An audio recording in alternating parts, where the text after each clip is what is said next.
আন্তর্জাতিক মুদ্রা তহবিল বা আইএমএফের ঋণের শর্ত মেনে গেল মার্চ থেকে জ্বালানি তেলের স্বয়ংক্রিয় মূল্য নির্ধারণ পদ্ধতি চালু হয় দেশে। কথা ছিল বিশ্ববাজারে তেলের দামের সঙ্গে সমন্বয় করে দেশের বাজারেও কৌশলগত এই পণ্যটির দাম নির্ধারণ হবে।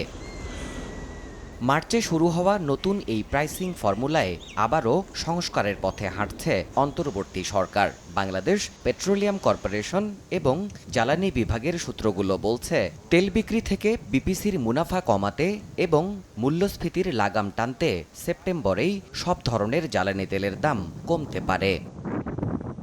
বিগত সরকার ২০২৪-২৫ অর্থবছরে বিশ্ববাজার থেকে কেনা তেলের গড় মূল্য প্রাক্কলন করেছিল ব্যারেল প্রতি $১২২, যা এখন গড়ে ব্যারেল প্রতি দাঁড়িয়েছে $৯০ থেকে $৯৩ মধ্যে। সেই হিসেবে দেশের বাজারেও এবার উল্লেখযোগ্য হারে কমতে যাচ্ছে জ্বালানি তেলের দাম।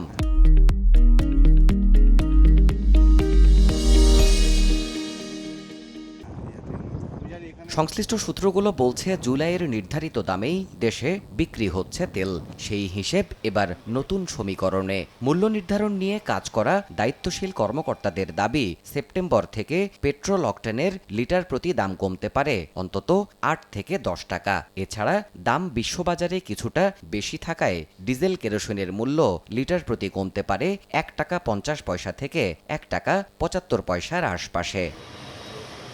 তবে ঠিক কবে জ্বালানি তেলের দাম কমানোর নির্বাহী আদেশ জারি করবে সরকার, তা এখনও নিশ্চিত করেনি কেউ। দেবাশিস রায়, সময় সংবাদ, ঢাকা।